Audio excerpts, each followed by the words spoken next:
Radhe Radhe guys, welcome to my YouTube channel. तो आज हम फिर से आपके सामने हैं। तो आज हम करने वाले हैं क्लास 10th की साइंस पोर्शन का फिजिक्स।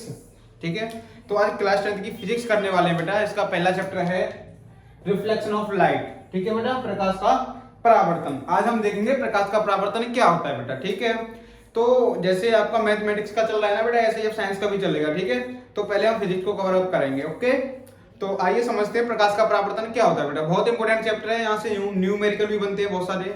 ठीक है, थ्योरेटिकल क्वेश्चन भी बनते हैं बहुत सारे। ठीक है, तो आइए समझते हैं थोड़ा प्रकाश का परावर्तन होता क्या है बेटा। एक ही वीडियो में खत्म कर देंगे, 20 से 25 मिनट की वीडियो होगी बस। ठीक है, परावर्तन पूरा खत्म। तो देखो बेटा, परावर्तन क्या होता है। जैसे सपोज दैट मेरे पास यहाँ पर क्या है, कोई सरफेस है। ये क्या है बेटा, मेरे पास कोई सरफेस है। कैसा है, जिससे हम आर पार नहीं देख सकते। जिससे हम क्या नहीं देख सकते बेटा, आर पार नहीं देख सकते। कोई हमारे पास एक ऐसा सरफेस है। ठीक है, तो इस ऐसे सरफेस पर जब कोई प्रकाश लाइट आती है बेटा, इस तरीके से इस मीडियम से आ रही है प्रकाश लाइट, तो ये इससे टकरा के उसी मीडियम में बेटा इधर चली जाती है। इस तरीके से मैं क्या बोल रहा हूं, जब कोई प्रकाश की किरण, जब कोई प्रकाश लाइट, ठीक है, या कोई जब प्रकाश लाइट किसी ऐसे मीडियम, किसी ऐसे सरफेस पे आए जिससे हम आर पार नहीं देख सकते। ठीक है, तो वो क्या करते हैं, उस मीडियम से सॉरी उस वाले सरफेस से टकरा के वो उसी मीडियम में क्या चली जाती है बेटा, वापस चली जाती है। कुछ एंगल पर क्या चली जाती है, वापस चली जाती है। ठीक है बेटा, इसी घटना को क्या बोलते हैं, इसी इंसिडेंट को क्या बोलते हैं, रिफ्लेक्शन ऑफ लाइट या प्रकाश का परावर्तन। ओके बेटा, ठीक है। क्या होता है, सपोज दैट देखो, मैं एक नॉर्मल मान लेता हूं। ये है मेरे पास नॉर्मल। ठीक है बेटा, ये है मेरे पास एक नॉर्मल। ये क्या है, नॉर्मल है। ये नॉर्मल है। ये कैसा होता है, ये काल्पनिक होता है नॉर्मल। ठीक है बेटा,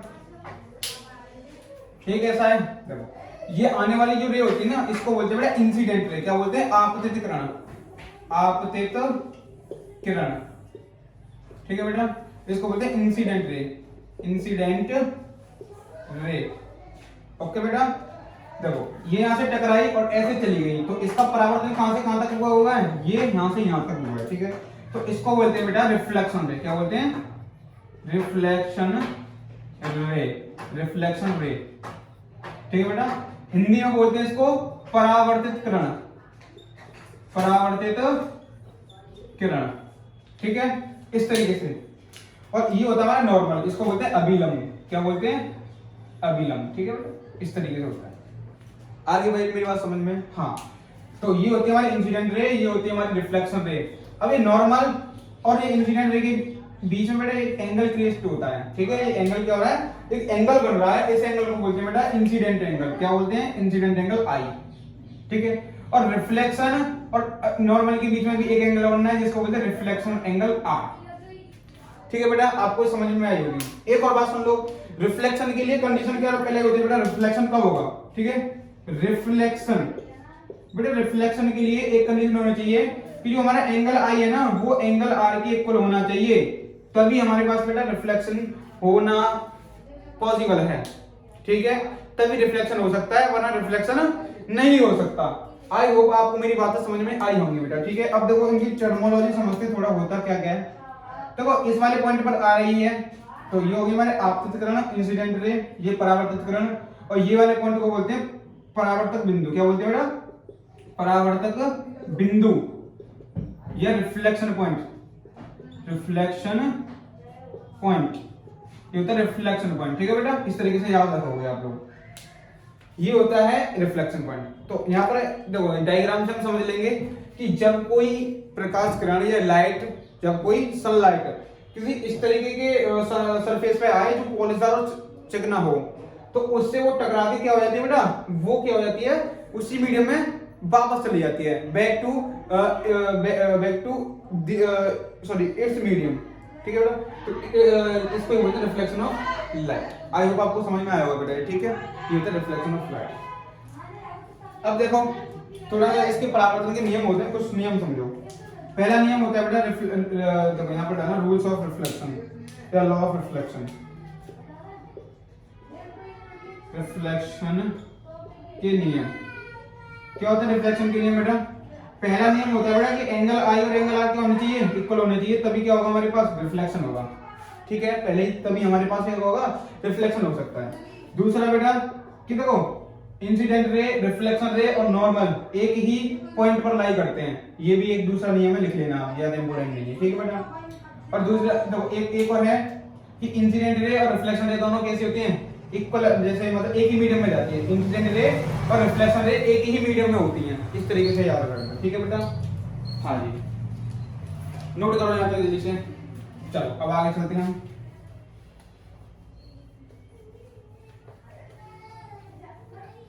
अब देखो, अब मैं तुम्हें समझाता हूँ टाइप्स ऑफ रिफ्लेक्शन कितना होता है। Types of the reflection, types of the reflection. ठीक है बेटा, रिफ्लेक्शन के प्रकार, यहाँ पर रखना रिफ्लेक्शन के प्रकार, मतलब परावर्तन के कितने प्रकार होते हैं। तो बेटा परावर्तन दो प्रकार का होता है हमारा, कितना होता है, दो प्रकार का होता है परावर्तन। तो जो हमारा परावर्तन होता है वो कितने प्रकार का होता है, there are the two types of the reflection. कैसा परावर्तन होता है बेटा, देखो दो तरीके से परावर्तन हो सकता है। एक तो कैसे सरफेस से होगा, एकदम प्लेन सरफेस से, जिसको बोलते हैं प्लेन सरफेस, और एक होगा बेटा रफ्ड सरफेस। तो देखो प्लेन सरफेस मतलब एक तो होता है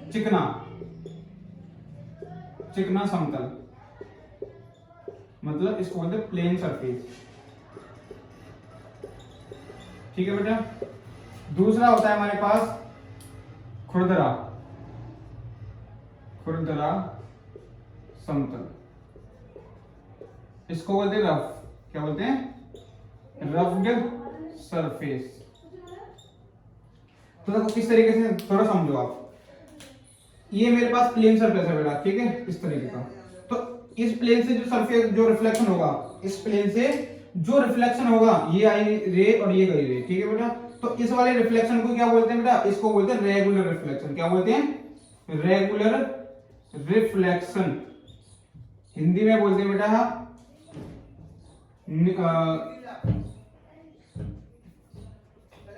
नियत परावर्तन। ठीक है, रेगुलर। और ये एक इस तरीके से होता है बेटा, जो हमारा ऐसा रफ सरफेस होता है, उल्टा सीधा खुरदरा सा, तो इस तरीके से कुछ हमारे पास सरफेस होगा। ठीक है बेटा। तो इससे भी हमारे पास रिफ्लेक्शन होता है इस तरीके से, ये आई इंसिडेंट रे और ये रिफ्लेक्शन रह गई, ये आई इंसिडेंट रे और ये रिफ्लेक्शन रह गई, ये आई इंसिडेंट रे और ये रिफ्लेक्शन रह गई। ठीक है बेटा। इस तरीके से जो रिफ्लेक्शन होता है ना, इसको बोलते हैं इनरेगुलर। क्या बोलते हैं बेटा, इनरेगुलर रिफ्लेक्शन। अनियत या अनियमित ऐसे करो, अनियमित परावर्तन। ठीक है बेटा। इस तरीके से दो प्रकार का हमारा परावर्तन होता है। ठीक है, जो एक चिकने सरफेस से होगा और एक ऐसे सरफेस से होगा जो खुरदरा सरफेस होगा। इन दोनों से जो होता है, तो चिकने सरफेस से होता है इसको बोलते हैं रेगुलर रिफ्लेक्शन, और इस तरीके से सरफेस से होता है उसको बोलते हैं इररेगुलर रिफ्लेक्शन। ठीक है बेटा, चलो आगे चलते हैं हम आगे। ये बेटा रिवीजन क्लास है, ये ध्यान रखना आपने। ठीक है, रिवीजन क्लास है, इसको एक ही बार में खत्म करेंगे हम। ठीक है, बस हमारा मोटिव है आपका अच्छी से अच्छा रिवीजन हो जाए, एक जो आप अच्छे से अच्छा नंबर ला सको।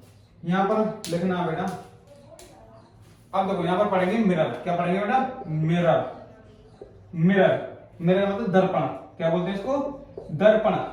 बेटा दर्पण, there are the two types of the darpan. ठीक है, ये मिरर जो होते हैं हमारे दो प्रकार के होते हैं। कौन कौन से होते हैं, वैसे तो मिरर हमारा एक ही होता है, तो मिरर मैं तुम्हें बता देता हूँ इस तरीके से। एक होता है प्लेन मिरर। क्या होता है, प्लेन मिरर, इसको बोलते हैं समतल दर्पण। और एक होता है बेटा, एक कौन सा होता है, स्फेरिकल मिरर, इसको बोलते हैं गोलीय दर्पण। ठीक है बेटा, इस तरीके से। तो प्लेन मिरर क्या होता है बेटा, प्लेन जो प्लेन मिरर होता है कुछ इस तरीके का होता है बेटा, एकदम सिंपल।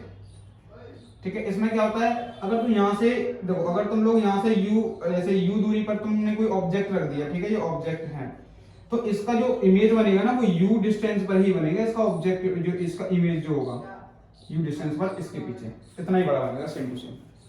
ठीक है बेटा, समझ में आया होगा आपके। ठीक है, ये होता है प्लेन मिरर। एक होता है हमारा गोलीय मिरर। क्या होता है गोलीय वाला, सुनो, इस तरीके से होता है गोल, इस तरीके से। अगर मैं इसको बीच में से काट देता हूं तो ये हमारे यहाँ से दो बनते हैं। कितने बनते हैं यहाँ से? दो बनते हैं, एक कॉन्वेक्स और एक कॉनकेव।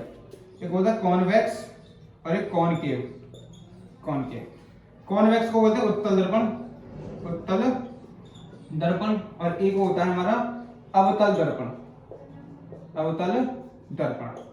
ठीक है बेटा, इस तरीके से हमारे मिरर होते हैं। अब देखो मैं थोड़ा सा अवतल दर्पण और उत्तल दर्पण समझाता हूँ। मैं इसको यहाँ से रफ कर देता हूँ, है ना। चलो मैंने यहाँ से रफ कर दिया। अब उत्तल दर्पण और अवतल दर्पण क्या होता है बेटा? तो एक हमारे पास ऐसा मिरर है बेटा जिसमें रिफ्लेक्शन कहाँ से होता है? जिसमें रिफ्लेक्शन अंदर से होता है।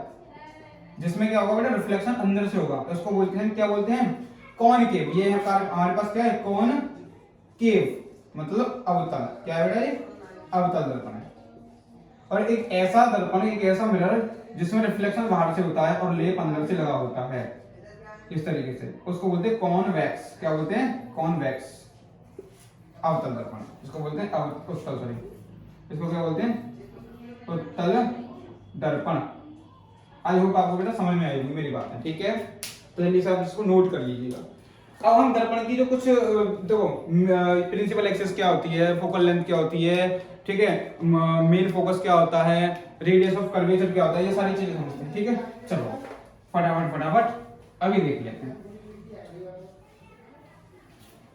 देखो बेटा, मैं अवतल लेंस को लेता हूँ। ठीक है बेटा, अवतल को मैंने, ठीक है, तो मैं एक लेंस से लेके कब समझाऊंगा आपको कुछ some important definitions related to spherical mirror. ठीक है बेटा, इस तरीके से। तो वही होता है हमारा मिरर, इसमें रिफ्लेक्शन अंदर से होता है। ये इसका मिड पॉइंट पर यहाँ पर होता है, इसको P बोलते हैं, इसको F बोलते हैं, और यहाँ पर होता है C होता है। ठीक है, ये T C क्या होते हैं थोड़ा सा समझो। ये इसको मैं मान लेता हूँ M1 M2। ये क्या बेटा? ये द्वारक बोलते हैं इनको। ये है इसका ध्रुव, पोल, इसको बोलते हैं पोल, पोल। ठीक है बेटा, इसको बोलते हैं मुख्य फोकस, मेन फोकस। ठीक है, क्या बोलते हैं? मेन फोकस, मुख्य फोकस। क्या बोलते हैं? मुख्य फोकस, मेन फोकस। ठीक है बेटा, इसको बोलते हैं वक्रता केंद्र, कर्वेचर, कर्वेचर पॉइंट।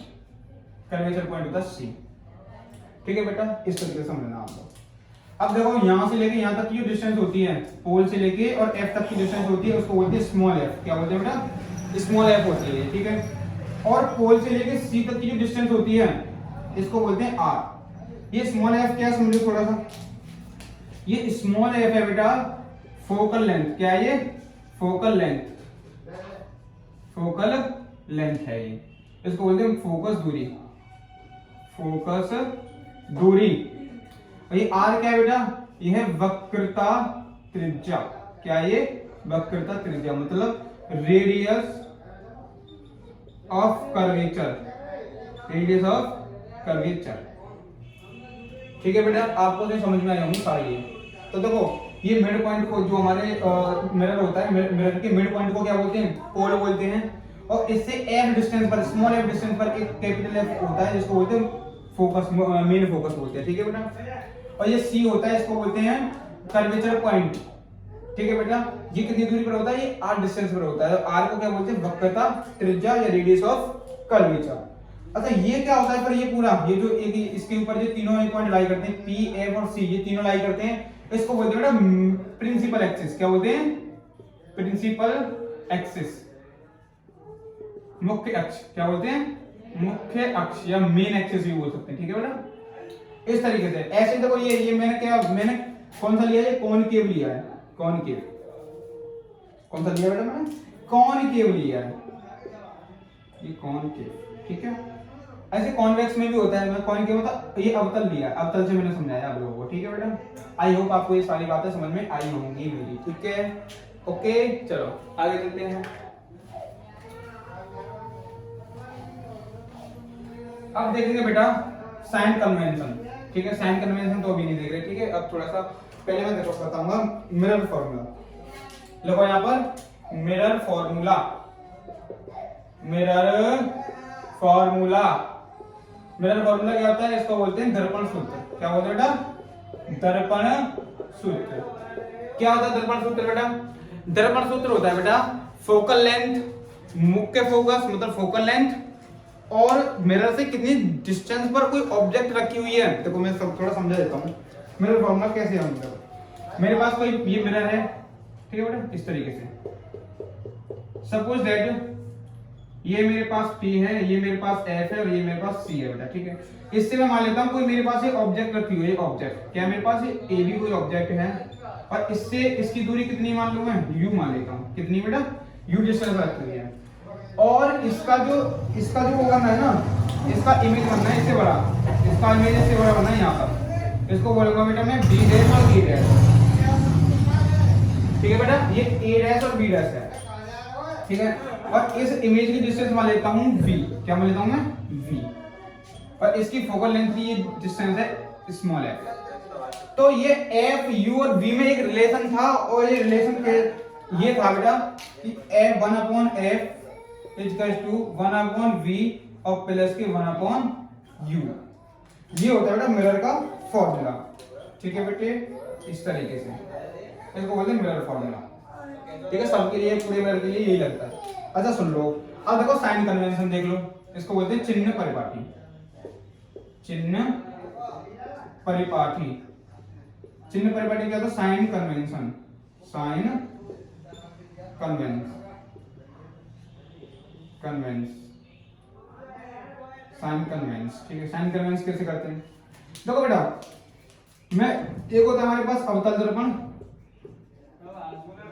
और एक होता है मेरे पास उत्तल दर्पण। इसको बोलते हैं कॉनकेव और कॉन्वेक्स, ठीक है बेटा, कॉनकेव कॉन्वेक्स। जो इसमें देखो ऑल पॉजिटिव होते हैं, इसमें क्या होता है? F क्या होता है हमारे पास? माइनस का होता है, ठीक है बेटा। F क्या होता है? माइनस का होता है। और UV क्या होता है हमारे पास? माइनस का होता है। UV क्या होता है बेटा? माइनस का होता है, नेगेटिव होता है, ठीक है। बट जो V है ना, वो प्लस भी हो सकता है, माइनस भी हो सकता है इस वाले में, अवतल में। इसमें क्या होता है बेटा? F तो इसमें हमेशा पॉजिटिव होगा, और जो हमारा U है ना, U तो हमेशा नेगेटिव ही रहता है बेटा। U कैसा रहता है? नेगेटिव। और जो V है, ये तो U, और जो V है हमारा, V भी हमारा पॉजिटिव रहता है हमेशा, इसमें पॉजिटिव, इस तरीके से, ठीक है बेटा। आपको आई है मेरी बातें समझ में आई होंगी। साइन कन्वेंशन में बहुत इंपॉर्टेंट चीज है, याद रखना। क्योंकि देखो ये है इधर जो नेगेटिव अक्ष में क्या होता है बेटा? सारे नेगेटिव होते हैं, तो इसलिए सारे नेगेटिव है इसमें। और वो बनता है उधर, तो इसलिए उसमें F तो पॉजिटिव होता है, और ऑब्जेक्ट को आगे रखते हैं, इसलिए वो ऑब्जेक्ट हमारा क्या होता है? नेगेटिव का होता है। और जो हमारा V होता है, V हमेशा पीछे बनता है, इसलिए V भी हमारा पॉजिटिव होता है इसमें, ठीक है बेटा। इस तरीके से आपको समझ में आई होंगी मेरी बातें। जल्दी से नोट कर लो यहाँ तक, फिर आगे चलते हैं, ठीक है बेटा। चलो, हमने क्या देख लिया? दर्पण फॉर्मूला भी देख लिया क्या होता है, साइन कन्वेंशन भी देख लिया क्या होता है, ठीक है बेटा। अब देखो, अब देखेंगे मैग्नीफिकेशन, इसको बोलते हैं आवर्धन क्षमता। क्या बोलते हैं? आवर्धन क्षमता। आवर्धन क्षमता क्या होती है बेटा? इसको बोलते हैं magnification power. Magnification power, magnification power क्या होती है बेटा? देखो, मैग्नीफिकेशन पावर का मतलब है, सपोज दैट मेरे पास ये ऑब्जेक्ट, ये मेरे पास एक मिरर है, ये इससे कोई ये इसकी हाइट मैंने मान ली कितनी? इसकी हाइट, जो ऑब्जेक्ट की हाइट है, ये ऑब्जेक्ट रखा है AB, इस ऑब्जेक्ट की हाइट मान ली मैंने O, और इसकी इमेज बननी है ये, इसकी इमेज की हाइट मान ली मैंने I, ठीक है बेटा, इस तरीके से। तो हमारा मैग्नीफिकेशन पावर होता है बेटा कि ऑब्जेक्ट की लंबाई मतलब वस्तु की लंबाई, मतलब length of object, length of object, length of length of image upon length of object, ठीक है बेटा। इसी को क्या बोलते हैं? इनके जो रेशियो होता है उसी को क्या बोलते हैं? मैग्नीफिकेशन पावर M बोलते हैं। मैग्नीफिकेशन पावर M बोलते हैं। तो M बराबर होता है बेटा I अपॉन O। M बराबर क्या होता है? I अपॉन O, ठीक है। अच्छा, M बराबर I अपॉन O भी होता है। M बराबर अगर ये नहीं दे रखी हो, हमें सिर्फ u और v से रखें तो माइनस के v अपॉन u भी होता है इस तरीके से। और भी होता है मैग्नीफिकेशन का पावर का फॉर्मूला, वो तुम्हें मैं ड्राइव करके बताता हूँ, ठीक है? तब मैं तुम लोगों को बताऊँ क्या होता है, ठीक है? उसको मैं यहाँ से रफ कर लेता हूँ, ठीक है बेटा? देखो मेरे पास है दर्पण, क्या बेटा मेरे पास? दर्पण। दर्पण का फॉर्मूला होता है ना 1/f बराबर 1/v प्लस के 1/u। मैं क्या कर रहा हूँ बेटा, इसमें ऊपर नीचे v से मल्टीप्लाई कर रहा हूँ, इधर भी और इधर भी। तो मैं क्या कर दिया, v/f कर दिया, v/v कर दिया और प्लस v/u कर दिया, ठीक है बेटा? तो v से v कैंसिल आउट हो जाएगा, तो यहाँ से क्या बचेगा हमारे पास? तो v/f बराबर 1 प्लस v/u। इसको इधर तो माइनस के v/u बराबर 1 माइनस के v/f, ठीक है बेटा? और माइनस के v/u किसके बराबर होता है? माइनस के v/u m के इक्वल होता है। तो यहाँ m बराबर ये हो जाएगा f माइनस के v/f। तो बेटा मैग्नीफिकेशन का पावर इसका फॉर्मूला ये भी आ गया। और एक और आता है यहाँ पे u के टर्म में, तो वो आता है f/f माइनस के u, f/f माइनस के u, ये भी आता है। तो बेटा यहाँ से मैग्नीफिकेशन की हमारी कितनी फॉर्मूले मिली? m I/o बराबर माइनस के v/u बराबर f माइनस के v/f equals to f/f minus का u। इस तरीके से निकाल सकते हैं, ठीक है बेटा? इसको ही इस तरीके से निकाल सकते हैं। ये वाला फॉर्मूला जो आया है ना, हम क्या करेंगे, हमने यहाँ पर v से किया था ना भी मल्टीप्लाई ऊपर नीचे, तो हम क्या करेंगे अब u से करेंगे। u से करेंगे तो हमारे पास ये फॉर्मूला आ जाएगा बेटा, ठीक है? तो ये मैग्नीफिकेशन का पावर का फॉर्मूला याद रखना बेटा, बहुत इंपॉर्टेंट है, ध्यान से, ठीक है? प्लीज ट्राई टू मेमोराइज, पीटीएम कर लेना इसको, पीटीएम बहुत इंपॉर्टेंट है। चलो बेटा नोट करो जल्दी से इसको।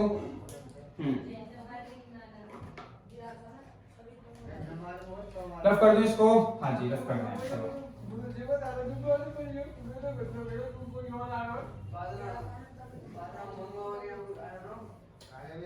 हाँ बेटा देखो हमने क्या क्या सीख लिया आज? रिफ्लेक्शन क्या होता है, रिफ्लेक्शन के नियम क्या आते हैं, दर्पण फॉर्मूला क्या होता है, फोकल लेंथ क्या होती है, v क्या होता है, u क्या होता है, f क्या होता है, c क्या होता है, r क्या होता है, ठीक है? अब एक चीज और है बेटा जो इंपोर्टेंट बची है, यहाँ पे देखना relation between f and r में क्या रिलेशन होता है बेटा? तो देखो मेरी बात सुनो, मैं तुमसे क्या बोल रहा हूँ बेटा, जो हमारा f और r होता है ना, तो ये है हमारे पास कोई दर्पण, ठीक है बेटा? ये दर्पण है। तो देखो यहाँ पर p होता है, यहाँ पर f होता है, यहाँ पर c होता है। जो ये वाली देखो बेटा, ये ना यहाँ पर क्या होता है बेटा, pf बराबर cf होता है, ठीक है बेटा? यहाँ पर ये ध्यान रखना है, तीनों एक दूसरे के होते हैं, इक्वल डिस्टेंस पे होते हैं। तो देखो ये इसकी दूरी हमने देखी थी कितनी होती है, f होती है। तो यहाँ से यहाँ तक की भी दूरी कितनी हो जाएगी बेटा, f हो जाएगी। और यहाँ से यहाँ तक की पूरी दूरी अभी हमने देखी थी क्या थी, r थी। क्या मैं यहाँ से इस तरीके से लिख सकता हूँ क्या बेटा, r बराबर f प्लस के f लिख सकता हूँ क्या? हाँ जी लिख सकता हूँ। तो r बराबर 2f, तो यहाँ से ये रिलेशन आया बेटा। जो वक्र का त्रिज्या होती है ना, जो रेडियस ऑफ कर्वेचर, वो फोकल लेंथ की क्या होती है, 2 टाइम्स होती है। या f निकालें तो क्या आ जाएगा बेटा, r/2 आ गया, f बराबर r/2। ये और बेटा फॉर्मूला याद रखना, ओके? तो आई होप बेटा ये आपको समझ में आई होगा, ठीक है? बताइए और कमेंट करके जरूर से पिन कर देना कमेंट बॉक्स में कि बताइए आपके समझ में आया है नहीं आया बेटा, ठीक है? तो इस वीडियो को बहुत ज़्यादा से ज़्यादा बच्चों को शेयर करना अगर आपको ये अच्छी लगी हो तो, और अपना प्यार ऐसा ही हमको बनाए रखना बेटा, ठीक है? Thank you so much, take care.